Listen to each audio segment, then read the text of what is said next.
Afammoo boqonnaa arfaffaa kutaa sadaffaa herrega kutaa sadaffaa jechuudha. Boqonnaa tokko hanga kutaa sadaffaa waliin ilaallee ture. Har'ammoo boqonnaa arfaffaanii heeruu lakkoofsota hundaa hamma dhibbaatti kan jedhu ilaallaa jechuudha. Qooyyaboota bu'uuraa yookiin immoo qooyyaboota herregaa arfan keessaa hiruun isa tokkodha. Tokkoffaa irratti ida'uu, hir'isuu, baay'isuu, hiruu jenneera. Qooyyaboota afur qabna. Qooyyaboota afur keessaa immoo hiruun ishee tokkodha jechuudha. Ishee keessatti boqonnaa arfaffaa keessatti lakkoofsota keessa deebii lakkoofsa hundaa hamma dhibbaatti irraa jechuudha. Isaan keessatti akka fakkeenyaatti gocha tokko keessatti harmeen karameellaa 12 ijoollee ishee afuriif walqixa qooduu yoo barbaadde meeqa wal gahaa jedha. 12dha jechuudha. Jalqaba kan nuti qabnu karameellaa 12. 12 kan immoo nama meeqaaf irra jechuudha. Nama afuriif irra. Gaafa nama afuriif irru tokko ijoollee kanaaf meeqa gahaa jechuudha. Sadi gahaa jechuudha. Kanaaf 12 kana akkaataa kamiin hirraa kan jedhuuf karaa lamaan hiruu dandeenya. Tokkoffaa 12 hiruu kan nuti adda baasuu dandeenyu yookiin irraa afuriifidha. Walqixni deebii keenya sadii taati jechuudha. 12 hiruu sadiif gaafa jennu 12 kana sadiif gaafa afuriif gaafa yeroo sadii gideessi isas immoo foormulaa isaadhaan gaafa laallu tokko ijoollota kanaaf akkaataa isheen itti jirtudha. Burtukaana 6 ijoollee sadiif walqixa hiriyaadha. Burtukaana 6 gaafa ijoollee sadiif hirru 2 gahaa kunooti jechuudha. Burtukaana keenya keessatti tokko isheettidha. Kunoo mallattoon kun mallattoo hiruu jedhamti. Hiruu kana jechuun immoo addaan dheeraa yoo inni hojjechuu dandeenya yookiin immoo 12 hiruu mallattoo kanaa fakkaattuu qabdi. Hiruu meeqaafidha? Hiruu sadiif jechuudha. Mallattoo kana sadiif gaafa hirru walqixa meeqa geesse jechuudha? 2 geesse jechuudha. Nama 12 waan taateef jechuudha. 12 keenya kuni yeroo sadiif hirrudha jechuudha.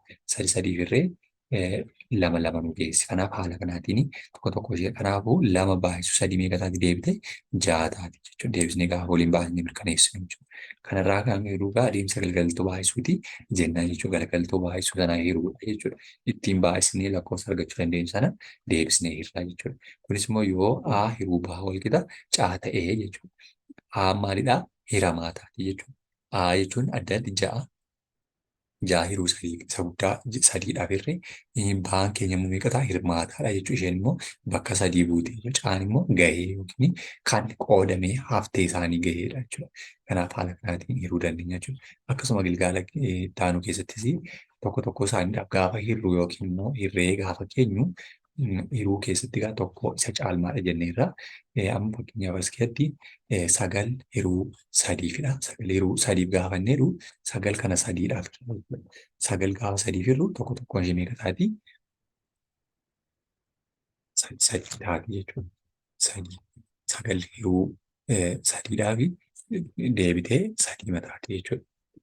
Deebiin keenya 3 gaafa hin taatu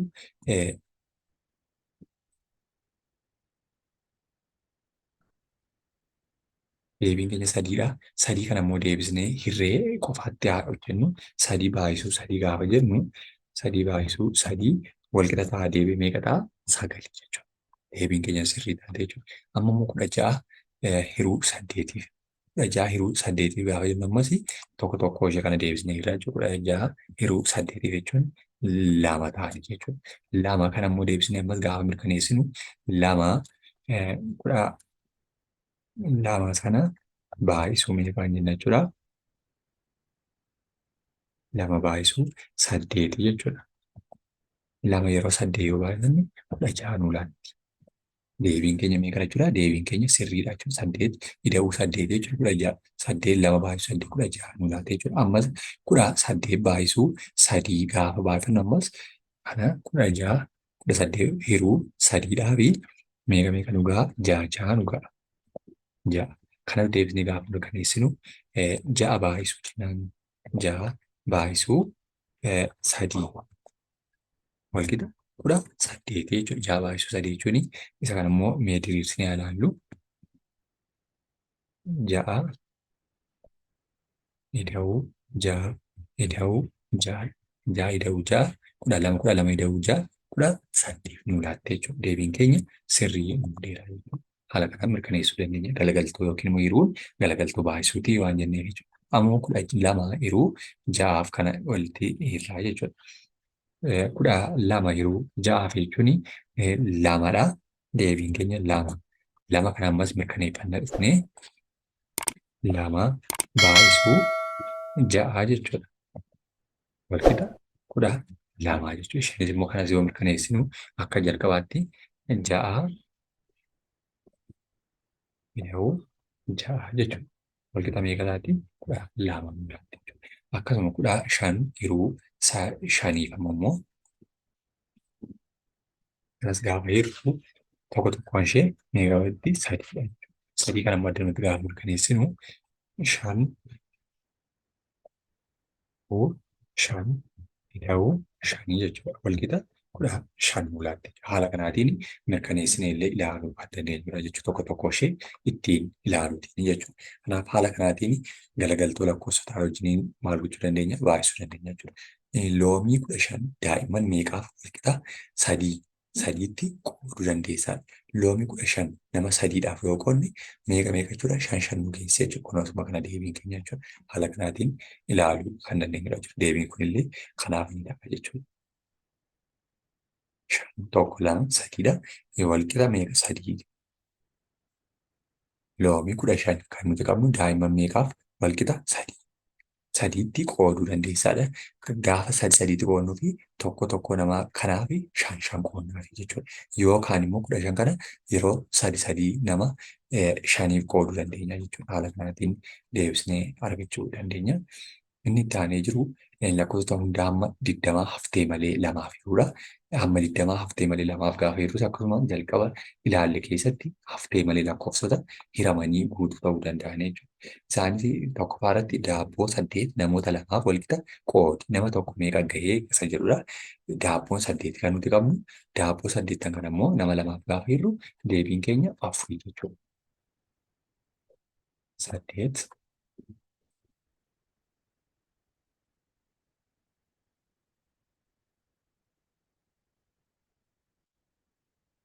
deebiin keenya 4 geessee jechuudha. Kanaaf 8 irra 4 yoo hirre 8 nuu laatte jechuudha. 8 tokko nuu geessee jechuudha. Haftee malee geessa jechuudha. Hiruu armaan gadii barbaachisa. Akkasii lama hiruu lama walqixa meeqa ta'a? Deebiin keenya kuni tokko jechuudha. Tokko haftee malee tokko isaan geera jechuudha. 4 hiruu lamaaf ammas deebi'ee kuni lama nuu gahee jechuudha. Haftee malee gahaa 6 hiruu lamaaf sadii. 14 hiruu lamaaf torba. Haftee malee isaan gahaa jira jechuudha. 16 hiruu lamaaf 8. Haala kanaatiin 8 baay'isuu 2 16 jennee sila gurraacha wajjin akkuma kanaatti irraa jechuudha. Lamaaf hiruu jechuun waan jiru tokko walqixxeetti iddoo lamatti mee maal gochuudha? Qooduu jechuudha jechuudha. Haala kanaatiin qoodnee ilaaluun fakkiin armaan gadii kun urjoota 8 garee 2 miseensota 4 qabaniif qoodamuu isaa argisiisa. Isaanis immoo 8 kana 4 gaafa jiru 2 nu gaheetu kan inni wanni ta'uu jechuudha. Kunis 8 hiruu 2 walqixa 4 ta'a. 4 kan immoo deebisnee 8 irraa 4 yoo hirre immoo 2 nu gahaa jira. Galagaltoo isaa ta'eetu hiramuu danda'a jechuudha. Haala inni ittiin hirre keessatti jechuudha. Ni qabaan egaa kanaafuu 2 hiruu jechuun iddoo walqixa ta'e 2tti qooduu jechuudha. Isaan kanas immoo haala isaan ittiin qoodaman yookiin immoo tokko isaaniitti qoodnee gaafa ilaallus fakkeenya 3 keessatti 10 hiruu 2 walqixa 5 jechuun waan 10 iddoo walqixa 5tti qoodamu argisiisa jechuudha. Kan biroo immoo hiruu jechuun irra deddeebi'ee maal gochuudha? Hir'isuu jechuudha. Kana jechuun 10 hir'isuu 2 8 8 hir'isuu 2 6 6 hir'isuu 2 4 4 hir'isuu 2 2 2 hir'isuu 2 0 jechuudha.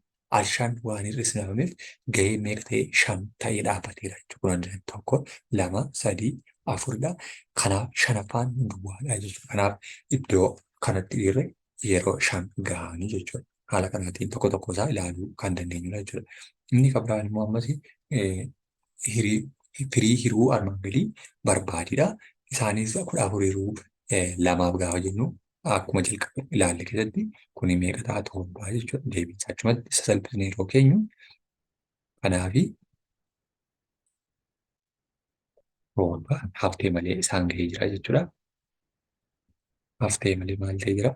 Haftee malee gahee jira jechuudha. Xiqqoo ishee iddoo gahee jiru deebiin isaa wal qixa torba 16 isuma gubbaatti ilaalledha. 8 18 2 ammas 5 akkuma gubbaatti ilaalaa ture keessatti 22 gaafa jiru ammas deebiin keenya 10 10 yookiin 10/2 isuma ta'a jechuudha.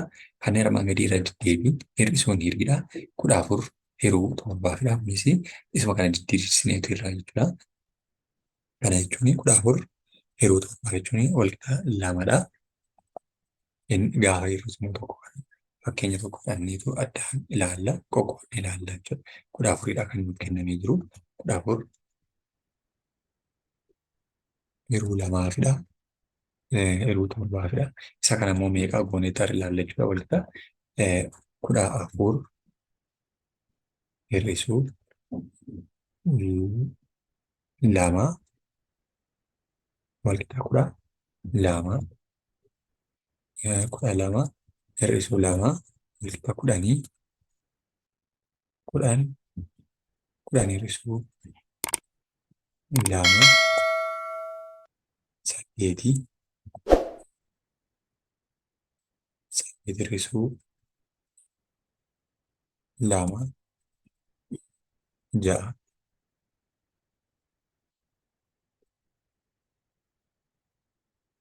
6 hir'isuu 2 ammas 4 hir'isuu 2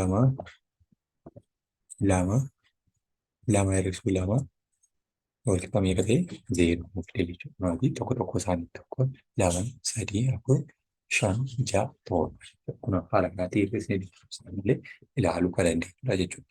Inni deebii lammaffaan 15 hir'uu 3dha. Deebiin keenya 5 ispoortii. Inni tokko kan irraa waan ta'eef inni biraa 2 hir'uu 3 fi 4/3 2 kuni 5 5/2 ammas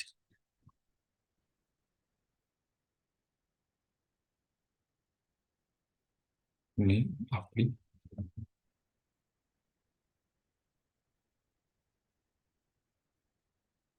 kana jechuun 4 baay'isuu 5 jechuun wal qixa 20dha. Isa jechuun ammas immoo yoo diriirsine ilaalle 4 ida'uu 4 ida'uu 4 ida'uu 4 ida'uu 4 ida'uu 4dha. 5 guutuu qabachuudha tokko 2 3 4 5 5 isaanii 4 ida'uu 4 8 8 ida'uu 4 12 ida'uu 4 16 ida'uu 4 20 jechuudha. Deebiin keenya 20. Kanaaf 4 baay'isuu 5 20 ta'a jechuudha. Haala kanatti ilaalamee gabatee armaan gadii irraa gara keessatti galagalchidha. Egaa inni kun rakkoon qabu. Kanaaf haala isaan ittiin hiramaa deemanidha kuni dabtara irratti galagalchuu warreen barataniifidha. Kanaaf haala kanaatiin hirree yookiin immoo hir'isnee ilaaluu kan dandeenyu ta'a jechuudha. Inni kan biraa halluu ilaalanii hir'isuu yoo hiruudha. Halluu kana keessa ilaalleetu jechuudha. Halluu cuquliisa kan dibame 2f yoo hirte meeqa ta'a? Halluu gurraacha kan dibame 2f yoo hirte meeqa ta'a jira? Halluuwwan kana ilaallaa jechuudha. Halluuwwan kana keessatti halluuwwan 3tu jiru. Tokkoffaarratti warreen kana jechuudha. Kanaaf warreen kana lakkoonaa jechuudha. Kanaaf dalga isaanii lakkoona 1 2 3 4 5 6 7 8 jechuudha. 8 16 jechuudha. 16 hiruu 2f jechuun meeqa nu gahu jechuudha? 8 nu gaha jechuudha. 16 2f 8 8 gaha jechuudha. 8 hiruu 2 16dha jechuudha. Halluu gurraacha kan dibame 2f yoo hirte meeqa ta'a? Halluu gurraacha kanas hin lakkaawwannaa jechuudha. Dursa 1 2 3 4 5 6dha. 12 jechuudha. 12 hiruu 2f jechuun 6. 6 baay'isuu 2 12. Halluu magariisa halluu magariisa kan dibame lamaaf hiriyoo hirtidha. Halluu magariisa jechuun immoo 8dha. 16dha jechuudha kun immoo. Sorry 8 jechuudha. Dalga afur afuridha. 8 hiruu lamaaf afur. Haala kanaatiin gurraachi isaa adii goonee jechuudha. Inni kabiraan lakkoofsota hundaa amma dhibbaa jiran lamaa fi kudhaniif hiruu kan jedhu keessatti ilaalla jechuudha. Mata duree kana keessattis egaa dhibbaaf yeroo hir'uu lakkoofsota haftee malee gahuu isaanii mirkaneessuu qabna jechuudha. Lakkoofsonni kun haftee malee lakkoofsa hiramee fi guutuu gahuu isaati jechuudha. Sorry. Lakkoofsa hundaa amma dhibbaa jiran lamaaf hiruudha. Isaan keessatti jagaamaa fi daraartuun maangoo waliin dhaaban irraa firii 86 ciratanii wal qixa qooddatan. Meeqa meeqa isaan gahaa jira? 86 hiruu lamaaf jechuudha. 86 lamaaf gaafa hiruu deebiin keenya 86 hiruu lamaafidha. 43 hangee jechuudha. 43 kana immoo deebisnee yoo baay'isne 43 baay'isuu lamaan 86 nu laata jechuudha. Deebiin keenya kana nuu ta'eera jechuudha. Kanaaf meeqa meeqa hiratanii 43 hiratanii jechuudha. Haala kanaatiin tokko tokko isaa haftee malee gahee jira jechuudha. Gammadaan qarshii 24 qaba. Hiriyoota isaa lamaan sooraa fi kumeedhaaf wal qixa yoo qoode qarshii meeqa meeqa qoodaa fi 24 kana yeroo lama qoodaa jechuudha. Yeroo lamatti gaafa qoodu 12 ta'a jechuudha. Fakkeenyaaf 66 hiruu lamaaf 33 ta'a. Fakkeenya tokko kana keessatti immoo 45dha. 45 kan bakka hiruu kana kan nuti galchinu meeqadha? 90 taati jechuudha. Deebiin keenya bakka mallattoon galtee jirtu kun. Iddana kana 90 galchina jechuudha. Yookiin yoo barreessine 90 hiruu meeqaa jechuudha? Hiruu lamaafidha jechuudha. Wal qixa 45 nu laata jechuudha. 45 dabala 45 90 yookiin immoo 45 baay'isuu 2 90 waan ta'eef jechuudha. Hirmaataa fi kan biraa gaafa furmaata hirmaata lamaaf damee 45 kennu barbaadu jechuudha. Meeqa ta'a? 90 namoota lamaaf wal qixa yoo qoodde 45 kanaafuu saanduqa keessatti 90 barreessina jechuudha. Haala kanaatiin hirreetu argachuu dandeenya jechuudha. Ammas warreen na hordofaa jirtan Yoobsan Miidiyaa YouTube channel laayik, sheer, sabskiraayib gochuu hin dagatina. Egaa inni itti aansee jiru immoo ammas hiruu haala jalqaba keessatti ilaalle keessatti gaaffilee armaan gadii firii hir'isuudha bakka duwwaa kennan irratti guutiidhaa bakka duwwaa irratti guunna jechuudha. Kanaaf 26 hiruu lamaafidha. Kanaaf meeqa nu laata? Kuni deebiin keenya 13 ta'a jechuudha. 13 hir'isuu lamaaf yoo inni kunis meeqa ta'a? 26 nu laata. 78 hiruu lamaa fi 34 36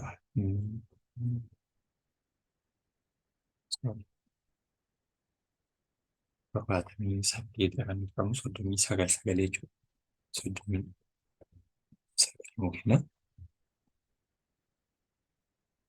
yookiin 39 baay'isuu lama 78 waan ta'eef jechuudha.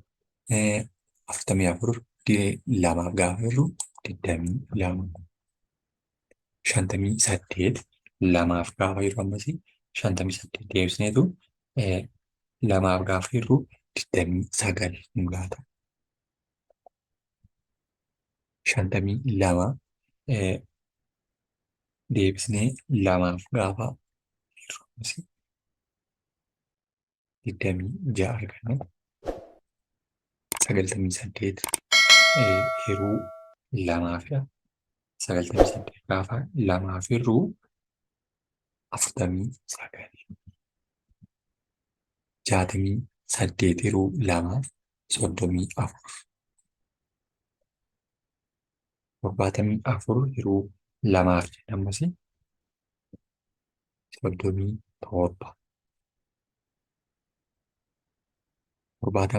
lamaaf 35. 22 lamaaf 11. Haftee malee maal ta'an jiru jira? Qooda malee lammaffaan hirmaattota lamaaf hiramanii gahee armaan gadii kennan saanduqa keessatti guutiidha. 18dha. 18 kan jechuun lamaaf gaafa hirru 36 jechuudha. ja'a hiruu lamaaf kudha saddeet nuu laata jechuudha. Kudha saddeet kan nuu laatu kun jalqaba meeqaaf hiramuutu kana fiduu qabaa jenneesa ilaalludha jechuudha. Kanaaf kana nuu laateera. Lama hiruu meeqaaf yoo hiramedha?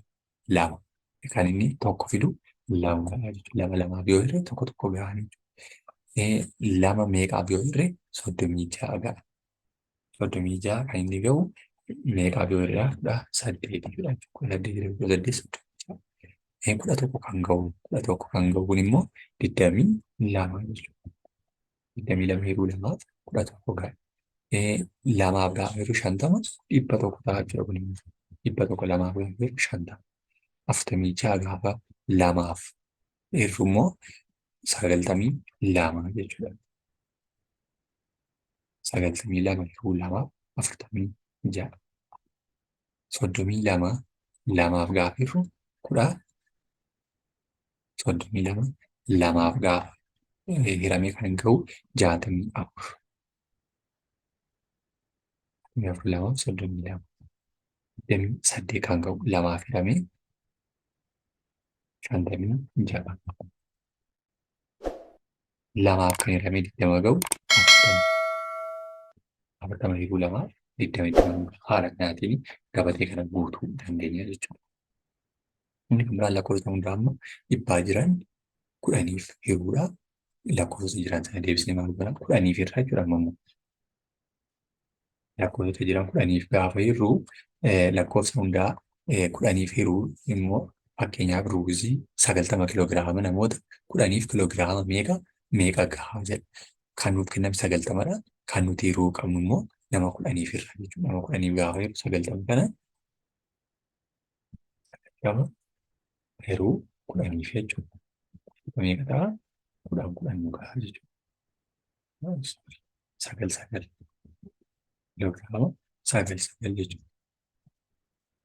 Kiloogiraama 9 isaan gaha 9 baay'isuu 90 waan ta'eef jechuudha. Inni kan biraan muuzii 10 barattoota 10f meeqa gahaadha. Muuziin 20dha. 10 gaafa hirru 2 isaan gaha jechuudha. 20 hiruu 10 2 ta'aaf jechuudha. Haala kanaatiin ilaaluu dandeenya jechuudha. Inni kan biraanii tokko tokko kanaa keessatti ammas gaheewwan armaan gadii barbaadidha. 50 yeroo 10fidha. 50 yeroo 10f gaafa inni ammas addatti akkuma jalqaba ilaalle keessatti tokko tokko isaaniif irraa fakkeenyaaf 90 yeroo 10fi 9 jenneerra 80 yeroo 10fi 8 60 yeroo 10fi 6 nama 10 irra 70 10f 7 gahaa 50 10f